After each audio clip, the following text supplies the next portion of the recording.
Se alguma vez você já comprou algo estranho pela internet só por curiosidade, talvez seja bom você parar de fazer isso depois de ouvir essa história. Porque foi exatamente assim que tudo começou. Uma compra pequena, quase boba, que quase custou a vida de um estudante de arqueologia. E o pior de tudo é que o objeto que ele comprou ainda existe. Alguém está com ele agora. E ninguém sabe onde. Essa é uma das histórias mais perturbadoras que já contei nesse canal, e ela envolve um ritual muito antigo, proibido há séculos, que os astecas usavam para tentar falar com os mortos. Fica até o final, porque o que acontece no meio dessa história vai te fazer pensar duas vezes antes de olhar pro espelho no escuro hoje à noite. Tudo começa com um rapaz chamado Diego. Ele tinha 22 anos e estudava arqueologia numa universidade no México.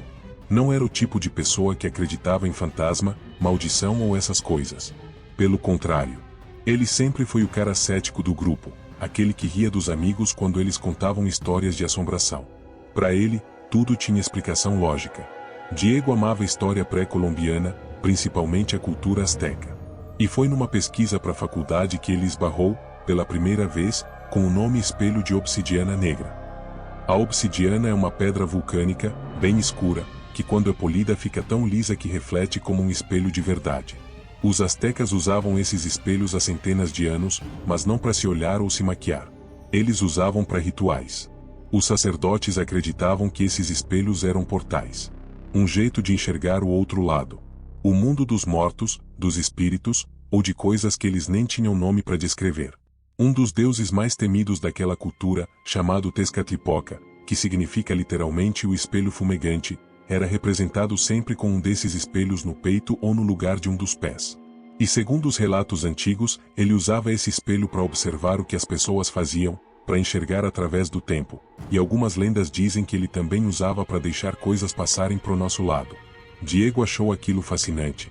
Ele leu tudo o que conseguiu encontrar sobre o assunto, e numa dessas pesquisas, achou um site que vendia réplicas desses espelhos, feitas artesanalmente com obsidiana de verdade, do jeito que os antigos faziam. Ele comprou um, sem pensar muito, só para ter como peça de decoração no quarto e mostrar para os amigos da faculdade. O espelho chegou 2 semanas depois. Era pequeno, do tamanho de um prato, preto como carvão, com uma moldura de madeira escura. Diego colocou numa prateleira do quarto, por um tempo, esqueceu completamente dele. Só que um mês depois, revirando os arquivos digitais da biblioteca da universidade para um trabalho, ele encontrou algo que não devia ter encontrado. Era a foto de um manuscrito antigo, de um colecionador particular, que tinha sido digitalizado décadas atrás e nunca mais publicado oficialmente. O manuscrito descrevia, com detalhes, como um sacerdote deveria usar o espelho negro para conversar com os que já cruzaram. O texto dizia que a pessoa devia estar sozinha, em um cômodo completamente escuro, com apenas uma vela acesa atrás de si, nunca na frente. A pessoa devia olhar fixamente pro centro do espelho, sem piscar demais, por pelo menos 15 minutos, repetindo mentalmente o nome de quem ela queria contatar.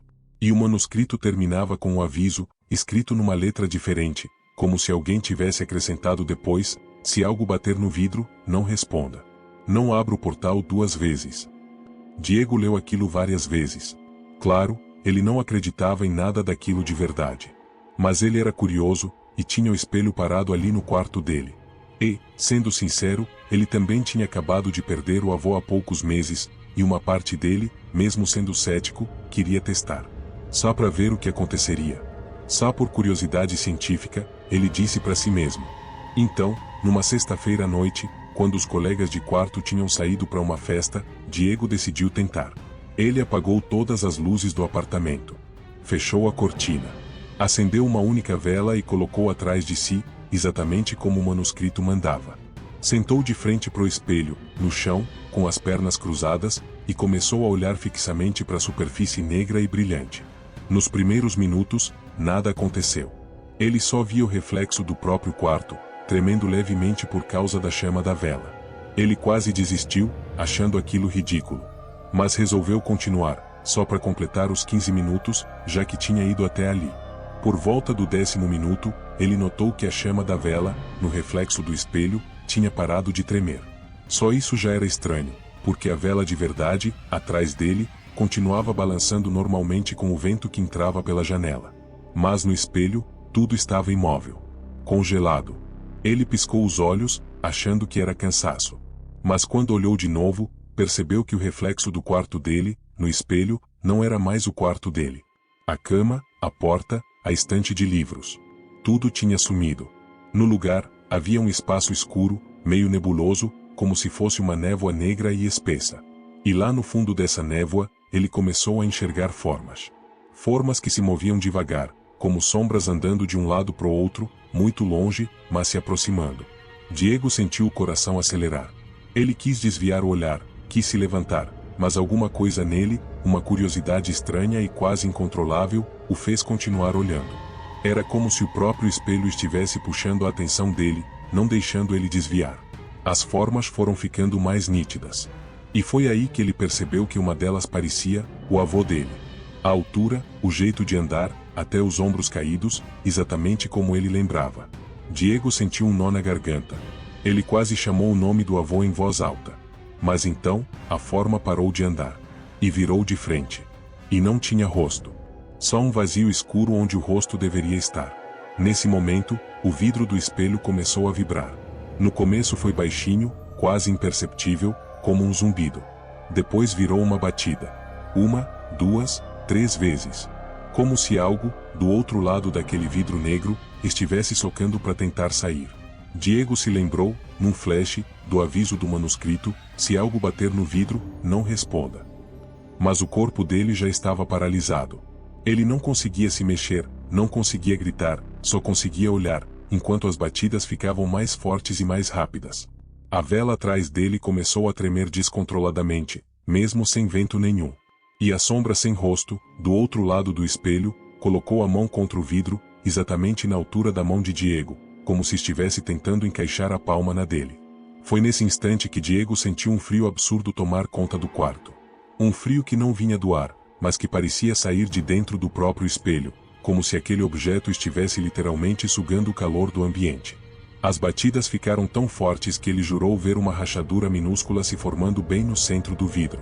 E foi essa rachadura que quebrou o feitiço. O barulho do vidro estalando fez Diego reagir, num susto puro, e ele jogou o corpo para trás com tanta força que derrubou a vela e caiu de costas no chão. Por um segundo, o quarto ficou em total escuridão. Ele ficou ali, deitado, respirando forte, com medo até de se mexer. Quando finalmente teve coragem de levantar e acender a luz do quarto, ele olhou pro espelho de novo. O reflexo tinha voltado ao normal. Só o quarto dele, com a cama bagunçada e os livros na estante. Nenhuma rachadura no vidro. Nenhum sinal de que qualquer coisa tinha acontecido. Diego passou a noite inteira acordado, sentado na cama, encarando aquele espelho do outro lado do quarto, com medo de fechar os olhos. No dia seguinte, ele embrulhou o espelho num pano, colocou numa caixa, e nunca mais tocou naquilo com as próprias mãos. Ele tentou jogar fora, mas segundo ele contou depois, toda vez que ele tentava se livrar do espelho, alguma coisa dava errado. Uma vez ele levou até uma lixeira pública, mas esqueceu a caixa lá dentro do carro sem perceber. Outra vez ele tentou doar para um brechó, mas a loja fechou justamente naquele dia, sem aviso nenhum. Foi como se o espelho, de alguma forma, não quisesse ser deixado para trás. No fim, Diego decidiu entregar o objeto para um professor da faculdade que estudava artefatos rituais, alguém que ele confiava e que já tinha lidado com objetos estranhos antes. Esse professor guardou o espelho trancado numa sala da universidade, longe de qualquer contato. Segundo Diego, nunca mais quis falar sobre o assunto. Diego nunca mais tentou o ritual. Ele parou de pesquisar sobre espelhos de obsidiana, parou de mexer com manuscritos antigos, e até hoje, segundo quem conhece a história, ele evita ficar sozinho no escuro por muito tempo. Ele diz que às vezes, principalmente à noite, sente como se estivesse sendo observado por algo que não tem rosto. E o manuscrito? Ele desapareceu do arquivo digital da biblioteca poucas semanas depois. Ninguém sabe explicar como ou porquê. Como se alguém, ou alguma coisa, não quisesse que mais ninguém encontrasse aquelas instruções de novo. Essa história levanta uma pergunta que fica difícil de responder. Será que os astecas realmente descobriram um jeito de abrir uma porta para outro lado? E se descobriram, será que essa porta continua aberta até hoje, esperando que alguém, curioso demais, decida olhar pro vidro escuro por tempo demais? Ninguém sabe ao certo que Diego quase deixou entrar naquele quarto. Mas uma coisa é certa, Nem tudo que a gente encontra na internet, por mais inofensivo que pareça, deveria ser levado para dentro de casa. Se essa história te deixou com um arrepio na nuca, se inscreve no canal para não perder a próxima.